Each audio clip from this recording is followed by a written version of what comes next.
আজকে তো 250 কোটি মুসলমান, 60টা মুসলিম দেশ। যে সময় 313 জন ছিল ওই সময় তো এই দুরবস্থা ছিল না। আজকে 250 কোটির যে দুরবস্থা, মুসলমানের কোন দেশ ছিল না তখনও তো এই দুরবস্থা ছিল না। আজকে তো 60টা মুসলিম দেশ। ওই সময় তো এই দুরবস্থা ছিল না, যখন পেটে ভাত ছিল না, শরীরে কাপড় ছিল না, পায়ে জুতা ছিল না, মাথা গোচার টাই ছিল না, তখনও তো এই দুরবস্থা ছিল না। আজকে তো মুসলমানের চেয়ে খায় না কেউ, বেশি খায় না। দুনিয়ার কেউ মুসলমানের চেয়ে বেশি আইটেম চিনেও না, খায়ও না। এই জন্যই তো আজকে দুরবস্থা।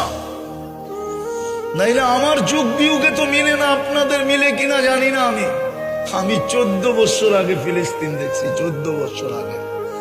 এই দুই চোখে দেখছি, এই দুই চোখে, এই দুই পায়ে আমি চষা বেড়াইছি। এই জন্য আমার ভিতর চোখ বিয়োগ মিলে না যে ফিলিস্তিন মাটির সাথে মিশে কি করা, ওইখানে বোম ফাটে কি করা, ইরাক মাটির সাথে মিশলো কি করা, ওইখানে বোম ফাটলো কি করা।